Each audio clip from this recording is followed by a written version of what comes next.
The Renaissance rejoiced in the recovered liberty of speculation and was not anxious to lose this liberty even in the interests of truth.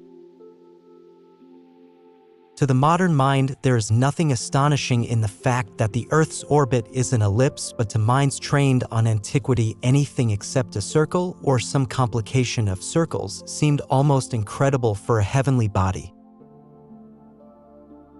The conflict between Galileo and the Inquisition is a clash between the spirit of induction and deduction. Galileo's questioning of authority destroyed the medieval edifice of knowledge, leaving behind a few truths that laid the foundation for modern times. Newton's tranquil life contrasts with Galileo's strife. His timidity and aversion to controversy, combined with political conditions, allowed him to perfect his revolutionary theories in solitude, reshaping science with the elegance of Hellenic thought. Darwin, a non-mathematical scientist, reshaped our understanding of evolution. His work, while monumental in cultural impact, faced theological conflicts. Despite his mechanistic theory, natural selection losing favor, Darwin's massive evidence still holds significance. Darwin's patient observations shattered the notion of species immutability, sparking a paradigm shift. The clash with traditional beliefs, equating humans to monkeys, exposed deep-seated insecurities and theological challenges, yet his transformative insights prevail. Scientific method replaces wishful thinking with evidence-based laws, challenging human tendencies to believe in fantasies and offering the potential for groundbreaking improvements in human health, intelligence, and virtue. The champions of vitalism become the friends of ignorance, reluctant to understand the human body completely, while scientific method, exemplified by Pavlov's work, illuminates seemingly trivial facts, revealing profound insights into animal and human behavior.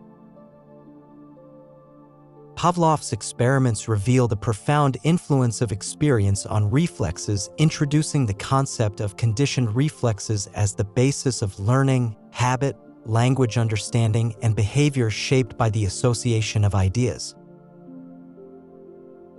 Only science, exact science about human nature itself, and the most sincere approach to it by the aid of the omnipotent scientific method, will deliver man from his present gloom and will purge him from his contemporary shame in the sphere of interhuman relations.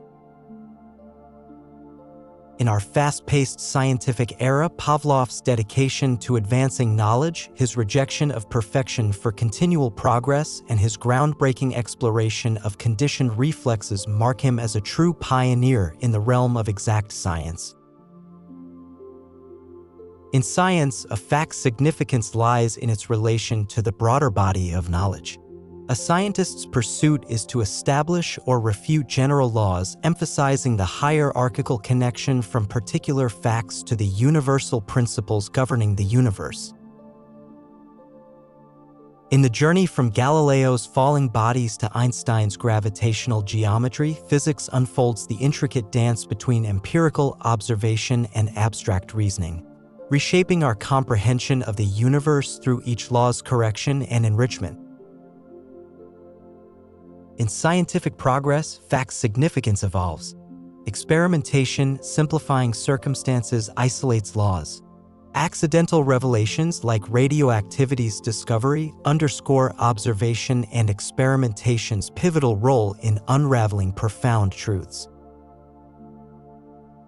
All exact science is dominated by the idea of approximation. The great idea of successive approximations is key. Science acknowledges its inherent uncertainty, while the less certain a belief, the more vehemently it may be asserted. Quantitative precision enhances inductive arguments, yet caution is needed as abstract hypotheses, though precise, may lack inductive justification in their imaginative details. The principle that causal laws can be separated and recombined is essential to scientific method, allowing the isolation of factors for analysis, though its universality is questioned in modern physics. The sun, like many truths, is an inference from effects, not an immediate presence. Science reveals that what we once considered direct experience often involves unconscious, conditioned inferences, making the journey from the concrete to the abstract. Induction, the foundation of scientific laws, rests on a formally fallacious argument. Although doubted by philosophers, its pragmatic acceptance persists, assuming validity for predicting unobserved cases based on observed ones. We never see what we think we see. The connection between seeing Jones and Jones himself is a remote causal link. Jones, wrapped in mystery, remains a convenient hypothesis for our sensations, not a verified existence. The problem is simple: can circumstances enable us to infer events beyond our experience? Until a clear answer emerges, our faith in the external world remains mere animal faith, lacking logical justification. The physical world, even if not a product of imagination, remains extraordinarily abstract, far beyond the language employed by physicists. Ordinary words fall short, and only mathematics and logic can express the depth of what physics truly asserts. The power of using abstractions is the essence of intellect, and with every increase in abstraction, the intellectual triumphs of science are enhanced. The key to the paradox is that we ourselves, our conventions, the kind of thing that attracts our interest, are much more concerned than we realize in any account we give of how the objects of the physical world are behaving. Whenever anything happens that cannot be undone, it is always reducible to the introduction of a random element analogous to that introduced by shuffling.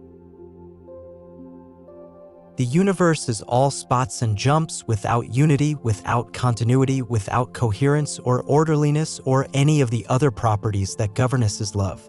Indeed, there is little but prejudice and habit to be said for the view that there is a world at all. The ultimate metaphysical doubts have no bearing on the practical uses of science. The importance of scientific method in human life lies in its mundane forms, independent of abstract questions about the nature of reality. Science as the pursuit of power becomes increasingly triumphant, while science as the pursuit of truth is being killed by a skepticism generated by the skill of men of science. Skepticism may be painful, but it is honest and an outcome of the quest for truth. In our day, the heart has feelings about atoms, the respiratory system, sea urchins, and other topics concerning which, but for science, it would remain indifferent. The principle of indeterminacy does nothing whatever to show that the course of nature is not determined. It shows merely that the old space-time apparatus is not quite adequate to the needs of modern physics. There is no good reason to suppose that the behavior of atoms is not subject to law. To prove phenomena are not subject to laws is theoretically impossible. Those desiring caprice fail to realize its implications, jeopardizing inference in the entire course of nature.